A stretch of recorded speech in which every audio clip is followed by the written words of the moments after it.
John Cliff walked in, and what did you say? He said, I'd be a Hall of Famer if I had a complex like this. Do you ever feel spoiled by this? It's unbelievable. I mean, it's best in baseball. Players love it. Guys are here in the off season. They live locally. They take advantage of this facility.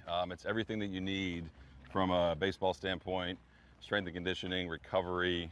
We really I think they hit it out of the park. We should eat lunch here. Well, I say you protect your investment, right? I mean, when you think about doing all this stuff, you come into camp already in shape. Right. The one thing you need is to have guys leave camp feeling the way they came into camp. Exactly. That's the most important part of camp. But I think with everything that we do have here, it just gives us the best chance to do that. So guys, they take care of themselves so well. Yeah. And a lot of them live in this area in the off season, and they take advantage of it. So it's been really cool to have it here. I feel like you're the sexy pick every year in the AL East preseason. How do you put it all together now? What's this year's version look like? Yeah, it's just worrying about winning. You know, we're at a point where, we've been to the postseason, early exits the last couple of years, obviously, and you got to get over the hump. You know, we're hitting a cool part of the guys' careers, Bo, Vlad, Jano, guys that have been here, and then you bring JT and you bring KK back, and it's like, all right, let's take the next step here.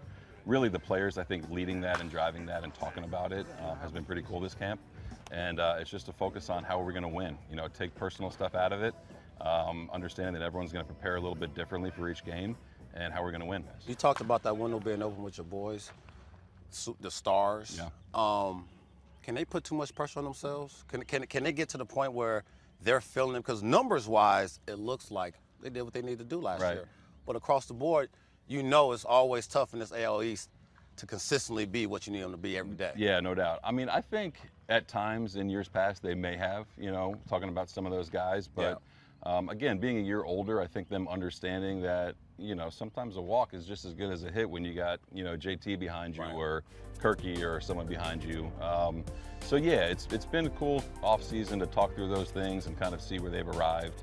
And if everyone's kind of just doing their part, that's been the big talk of our offense. Just do your part, and collectively, how can we win that night? John, I want to ask you about Alek Manoah, not in a way of from a former player and the pressure that you put on yourself to go out there and succeed, and to try to be consistently every day with your mechanics and so on and so forth.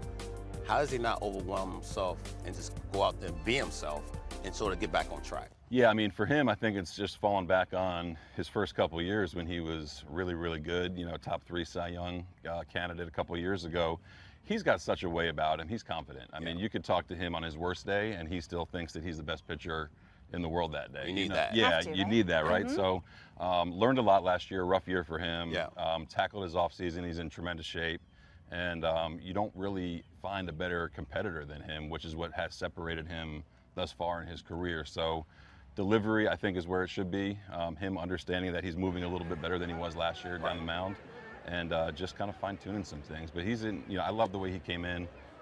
Great mindset and great physical shape.